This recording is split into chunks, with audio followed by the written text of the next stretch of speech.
Hello everyone, this is Professor Harper again, and this is a lecture about the Census.gov site, which is arguably the most important site that journalists have to use. Every 10 years there is a census that is done of the United States, which provides us with a great deal of data about the country, states, localities, and so it's really an important website for us to use and to continue to use. So as you can see up here, the URL is census.gov, and if you go across the bar, the navigation bar up at the top, you'll see a variety of topics: population, economy, business, education, employment, housing, income and poverty, and also an index from A to Z. Geography will give you some interactive maps, also data so that you can go in and plug in a specific county. Library has some audio infographics, a variety of things like that. And here over at the newsroom, you'll see a variety of stories and some facts for potential features that you might want to use. In the slider up here, you have a variety of things. The looking at economic indicators from the U.S. Department of Commerce, which the census is part of that. There'll be a variety of materials that you can take a look at. Here are some state maps and what's called the 2016 census tract. One of the difficulties that we do have with census data is that there's just so much when you're talking about a survey of more than 300 million people that it takes a certain amount of time before we can get the raw data out. So even some of that data is still being massaged from the 2010 census. Most of it's already in. Now, here you have the population clock, which continues to go up, U.S. population, world population. And here's one of the best ways to access material is from the quick facts section. So let's navigate to Pennsylvania and see what we have.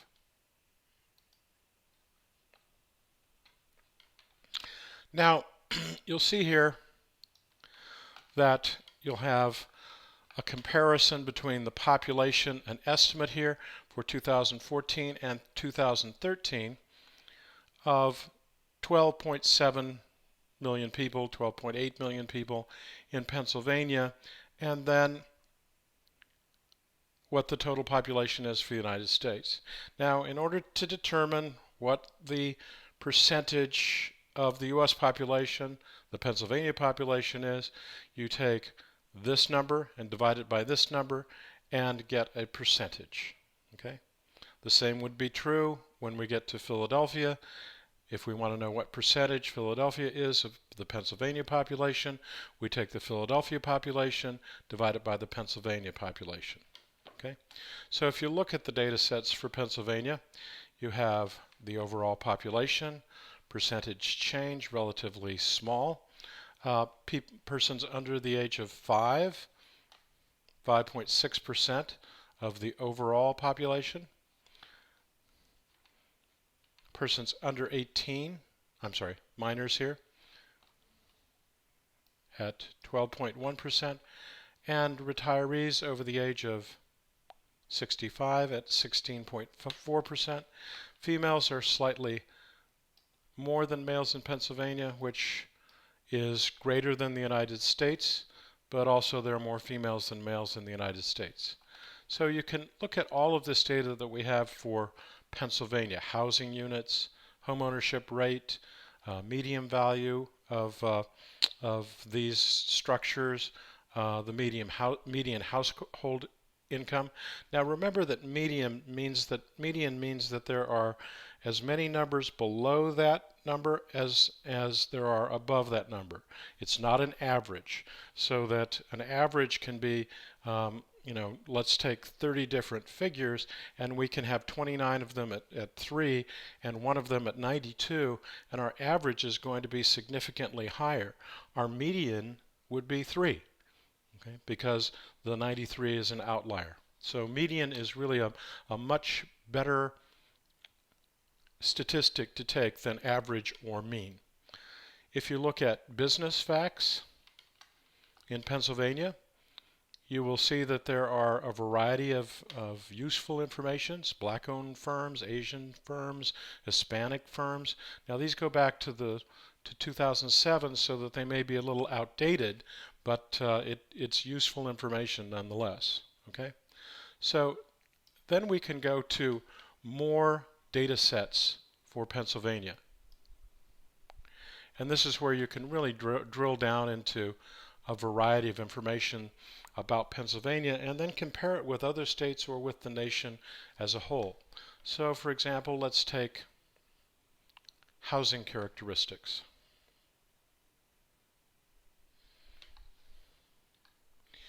In Pennsylvania, there are a variety of housing units, an estimate of 130 million in the United States, and an estimate of 5.56 million in Pennsylvania. Now these are estimated so that you have an error rate here.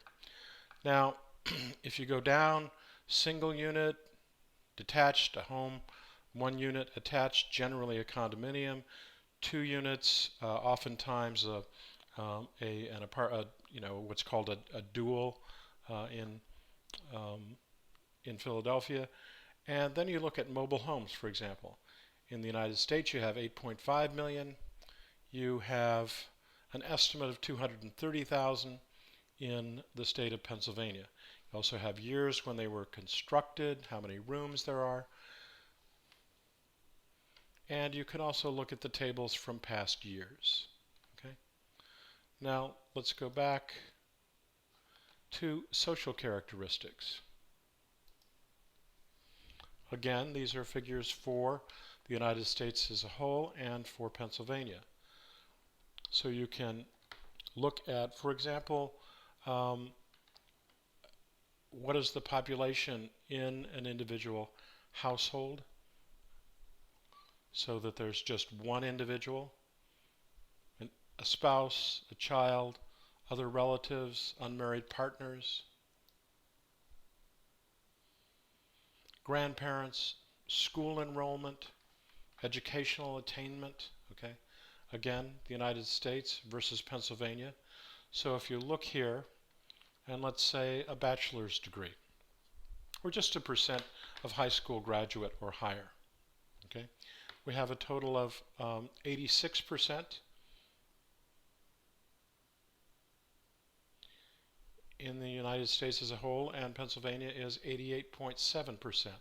So Pennsylvania is slightly higher with respect to high school graduate or higher, but when it comes to a bachelor's degree or higher, Pennsylvania falls slightly below the national average. So the national average is 28.8% of a bachelor's degree or higher, where in Pennsylvania it's slightly lower at 27.5. Okay? Information about veteran status, information about disability status. Okay, a lot of very useful information. Okay, so now let's go back to our main source and the opening of the website. Okay, and again, let's go back to, let's just make sure that we're all on the same page. Let's go back to Pennsylvania. And it will give our data sets. Okay, but now we want to go to Philadelphia. Okay, now Philadelphia County and Philadelphia City are almost congruous, but so let's go to the city map, and you can see that all of the cities that are listed here. Okay, so let's go to Philadelphia and select Go. And now it will give us our comparison between Philadelphia and Pennsylvania. So here you have a population estimated in 2013 at 1.55 million people, and then a total in Pennsylvania of 12.78. Okay, there has been an estimated increase of 1.8% in the population of Philadelphia, which is a change from a downward trend for many years. And again, you have the various figures about what percentage are under 5, under 18, over 65, and you can see that the demographics here are slightly different. You can also look at only white population, so you'll see that it's significantly smaller than Pennsylvania as a whole, and you'll see that the African American population is much higher than Pennsylvania as a whole. Okay. Again, you'll see a lot of useful information here. A bachelor's degree or higher in the city of Philadelphia is 23.9%, which is slightly lower than the state of Pennsylvania. Now again, we can go to individual data sets for Philadelphia similar to those that we looked at for the state of Pennsylvania. So let's go again to housing characteristics.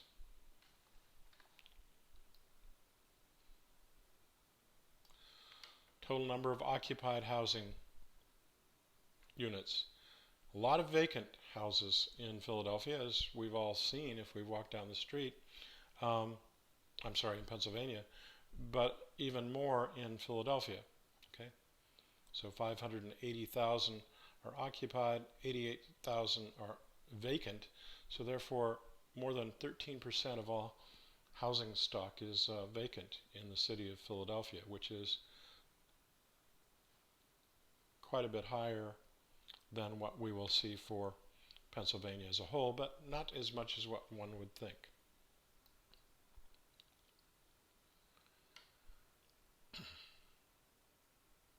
If you look at the type of rooms that are available, well, one thing that I always think is kind of interesting is the mobile homes, that there actually are mobile homes in Philadelphia, so that there are approximately 1,300 mobile homes and 128 homes of boats, RVs, or vans. So even in a metropolitan area, you have this type of living conditions. Okay, you have the type of fuel that's used in various entities in Pennsylvania here and in Philadelphia over here. Okay. You have the value of housing stock in Philadelphia over here, so that much of our housing stock is relatively inexpensive in comparison with the rest of the nation. So that 22% is $50,000 to $100,000 more than the state of Pennsylvania. 18% is between $100,000 and $150,000 more than the state of Pennsylvania. So that these figures become very useful in terms of translating them into story ideas and also making comparisons between Philadelphia, the state of Pennsylvania, and the United States, so that you can see what trends exist between city, state, and the United States as a whole. Now I'm going to go back, and I'm going to take a look at economic characteristics for Philadelphia. This will give us employment sectors, so that you can see the number of people in the labor force in the state of Pennsylvania and in Philadelphia, the number of people unemployed, employed, those in the armed forces, and you can look at women, you can look at children and parents who are in the labor force. You can look at commuting and commuting times.